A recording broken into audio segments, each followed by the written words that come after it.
Hello friends, welcome back to my YouTube channel Ravi study ji के दोस्त। आज हम इस वीडियो में देखेंगे कि 8वां वेतन आयोग लागू होने के बाद बिहार में कार्यरत शिक्षकों का वेतन तथा देश में कार्यरत कर्मचारियों के वेतन में कितना का इजाफा होने वाला है। जैसा कि हम सभी को पता है कि आज ही केंद्रीय मंत्री अश्वनी वैष्णव जी के द्वारा बोला गया है कि वर्ष 2026 में 8वां वेतन आयोग लागू किया जाएगा। तो आइए इस वीडियो को शुरू करते हैं। अब आइए हम देखते हैं कि बिहार में कार्यरत शिक्षकों का सैलरी कितना रहने वाला है 8वां वेतन आयोग के बाद। जैसा कि हम सभी को पता है कि अभी वर्तमान में जो हमारा डीए है वह 53% मिल रहा है। अभी हम फिटमेंट फैक्टर निकालेंगे, उसके बाद गणना करेंगे कि बिहार में कार्यरत शिक्षकों का सैलरी कितना रहने वाला है। तो जैसा कि हम सभी को पता है कि अभी वर्तमान में जो डीए हमको मिल रहा है वह 53% है, लेकिन यह जनवरी 2025 में अभी हाल ही में इसमें 3% की वृद्धि हुई है और जो डीए पहले 53 मिलता था उसको बढ़ा करके 56 कर दिया गया है। यही संभावना जताया जताया जा रहा है कि जो जुलाई 2025 है उसमें भी 3% की वृद्धि होगी और 3% की जब वृद्धि होगी जुलाई 2025 में, तो उस समय जो हमारा डीए है वह बढ़ करके हो जाएगा 59%। और वहीं जनवरी 2026 तक 62% हो जाएगा हमारा डीए। यह केवल संभावित डीए बढ़ोतरी है। इसके बाद हम देखते हैं कि जो हमारा जनवरी 2026 में डीए 62% संभावित है बढ़ने का, उसके बाद हम कैलकुलेट करते हैं फिटमेंट फैक्टर का। तो जैसा कि हम सभी को पता है कि फिटमेंट फैक्टर निकालने के लिए जो बेसिक पे होता है उसका 100% और डीए को मर्ज करके और फिटमेंट फैक्टर की गणना की जाती है। तो आइए इसको शुरू करते हैं। तो जो संभावित है जनवरी 2026 में डीए वह है 62%। हमने माना है यहाँ थोड़ा बढ़ भी सकता है और घट भी सकता है। और बेसिक पे का 100% तथा जो डीए है उसका 62% को हमने मर्ज किया है। तो 100 में जो 62% था उसको ऐड किया है और 162% को जब हम कैलकुलेट किए हैं तो हमारा निकल करके आया है 1.62। और संभावित वेतन जो वृद्धि है वह बताया जा रहा है 18 से 25% बढ़ेगा, जैसा कि न्यूज चैनल के द्वारा बताया जा रहा है। तो हमने यहाँ पे सबसे कम यानी कि 18% पे ही फिटमेंट फैक्टर की गणना किया है। आप इसमें कम भी कर सकते हैं और ज़्यादा भी कर सकते हैं। यह संभावित केवल फिटमेंट फैक्टर है, यह बढ़ भी सकता है और घट भी सकता है। तो हमने यहाँ पे 18% पे गणना किया है। तो जो हमारा 1.62 आया था बेसिक और डीए को मर्ज करने के बाद, उसका हम 18% निकालेंगे। तो उसका यदि हम 18% निकालते हैं तो हमारा जो निकल करके आता है वह हो जाता है 0.2916। जो उसके बाद हम इसमें फिटमेंट फैक्टर निकालते हैं। तो फिटमेंट फैक्टर निकालने के लिए सिंपली क्या करते हैं, जो हमारा बेसिक और डीए का मर्ज आया था उसमें बेसिक और डीए के मर्ज में जो हमारा संभावित वेतन वृद्धि है उसको ऐड कर लेते हैं। तो 1.662 जो आया था बेसिक और डीए को मर्ज करने के बाद उसमें 0.2916 को ऐड करते हैं।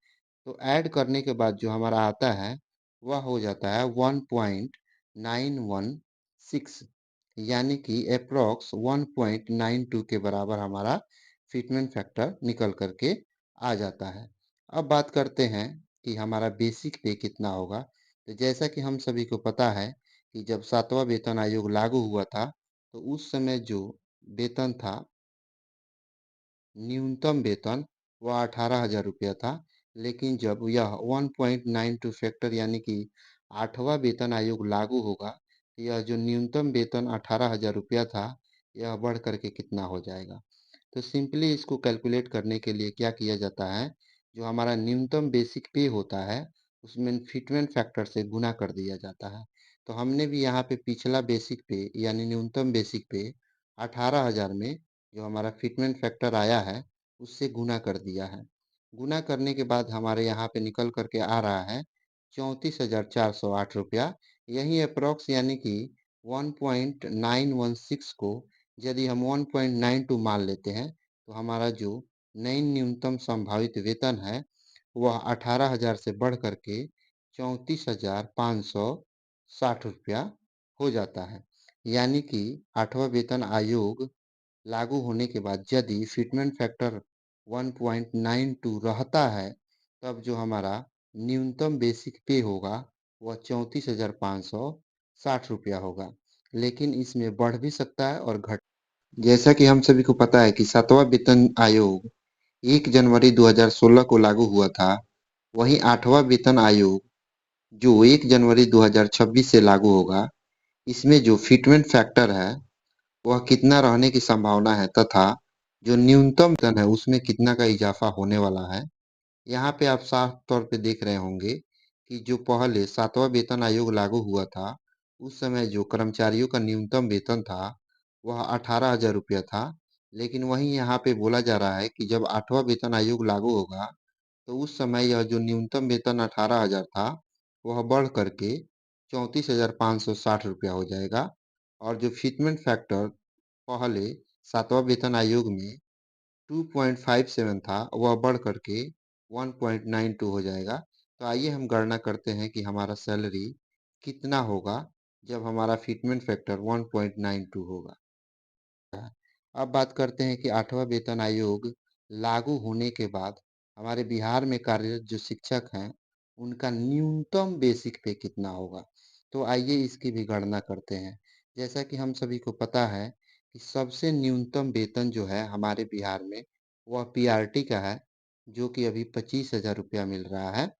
वहीं हमने संभावित फिटमेंट फैक्टर को 1.92 लेकर के चला है। यहाँ पे बढ़ भी सकता है और घट भी सकता है। अब 8वां वेतन आयोग के बाद जो हमारा बिहार में जो न्यूनतम बेसिक पे होगा पीआरटी टीचरों के लिए, सबसे कम यहाँ पे पीआरटी शिक्षकों का ही सैलरी है। तो 25,000 में जो फिटमेंट फैक्टर है, उससे गुना करेंगे तो हमारा निकल करके आ जाएगा 8वां वेतन आयोग के बाद न्यूनतम बेसिक पे। तो 25,000 में हम सिंपली 1.96 से गुना कर देंगे। तो गुना करने के बाद जो निकल करके आता है, वह हो जाता है ₹48,000। और जैसा कि हम सभी को पता है कि जब कोई भी आयोग का गठन होता है, तो उस समय जो डीए होता है, वह मर्ज होता है और मर्ज हो जाने के बाद डीए जो हो जाता है, वह ज़ीरो हो जाता है। तो हमने भी यहाँ ज़ीरो पे कैलकुलेट किया है। वहीं एचआरए की बात करें तो एचआरए 5% मिलता है। तो जब हमारा बेसिक 48,000 हो जाएगा 8वां वेतन आयोग के बाद, तो एचआरए इसका 5% निकालेंगे तो हमारा 2400 निकल करके आ जाता है एचआरए। उसके बाद मेडिकल की बात करें तो मेडिकल हमारा हो जाता है ₹1,000, जो कि सभी शिक्षकों को मिलता है, बिहार में कार्यरत शिक्षकों का। अब बात करते हैं टोटल सैलरी का। न्यूनतम टोटल सैलरी का 8वां वेतन आयोग के बाद, तो 48,000 जो मूल वेतन है, 18,000 से बढ़ने के बाद, 8वां वेतन आयोग लागू होने के बाद, उसके बाद डीए जो है वह ज़ीरो हो जाएगा और जो एचआरए है वह ₹2,400 हो जाएगा, 5% पे हमने गणना किया है। और मेडिकल की बात करें तो मेडिकल ₹1,000 हो जाता है। और इन सभी को हम जोड़ते हैं तो जो हमारा टोटल सैलरी निकल करके आ जाता है, क्लास 1 टू 5 के शिक्षकों का बिहार में 8वां वेतन आयोग के बाद न्यूनतम सैलरी, वह हो जाता है टोटल सैलरी ₹51,400। अब जैसा कि हम सभी को पता है कि एनपीएस में जो डिडक्शन होता है, वह बेसिक और डीए का 10% की कटौती होती है। तो बेसिक और डीए का हमने 10% की कटौती करेंगे तो हमारा ₹4800 जो है, वह एनपीएस में कट जाएगा। वहीं एक जीआईएस डिडक्शन है जिसमें ₹30 की कटौती की जाती है, जो एक बीमा संबंधित डिडक्शन है। अब बात करते हैं टोटल डिडक्शन की, तो इन दोनों को ऐड कर देंगे तो हमारा जो टोटल डिडक्शन है वो ₹4830 का हो जाता है। अब बात करते हैं इन हैंड सैलरी की।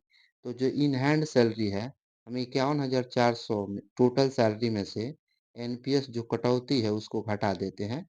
तो घटाने के बाद जो हमारा इन हैंड सैलरी होता है, वह हो जाता है ₹46,570।